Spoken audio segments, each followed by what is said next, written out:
बिस्मिल्लाहिर्रहमानिर्रहीम। सहीहुल बुखारी हदीस नंबर 261। हजरत आयशा रजी अल्लाह अन्हा से रवायत है, उन्होंने फरमाया, मैं और नबी सल्लल्लाहु अलैहि वसल्लम एक ही बर्तन से गुस्ल करते थे जिसमें हमारे हाथ एक दूसरे से आगे पीछे पड़ते थे। सहीहुल बुखारी हदीस नंबर 262। हजरत आयशा रजी अल्लाह अन्हा ही से रवायत है कि रसूलुल्लाह सल्लल्लाहु अलैहि वसल्लम जब गुस्ले जनाबत फरमाते तो पहले अपना हाथ धोते थे। सहीहुल बुखारी हदीस नंबर 263। हजरत आयशा रजी अल्लाह अन्हा ही से रवायत है, वो फरमाती हैं, मैं और नबी सल्लल्लाहु अलैहि वसल्लम एक ही बर्तन में गुस्ले जनाबत करते थे। अब्दुर्रहमान बिन कासम अपने वालिद कासम बिन मोहम्मद बिन अबी बकर के वास्ते से भी हजरत आयशा रजी अल्लाह अन्हा से इसी तरह रवायत करते हैं।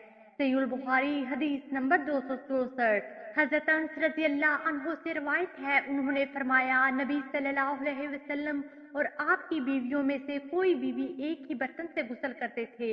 इस रवायत में मुस्लिम बिन इब्राहिम और वहब बिन जरीर ने बवास्ता शोबा ये इजाफा बयान किया है कि वो गुस्ले जनाबत का होता था। सहीहुल बुखारी हदीस नंबर 265।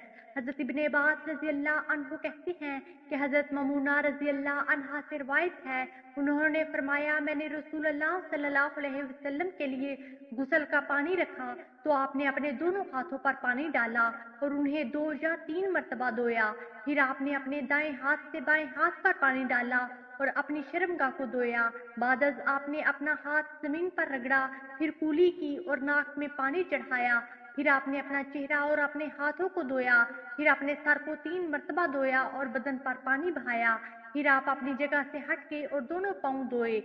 वीडियो को लाइक कीजिए, ज़्यादा से ज़्यादा शेयर करिए और हमारे हदीस प्रूफ चैनल को सब्सक्राइब करिए। जज़ाकुमुल्लाह खैरा।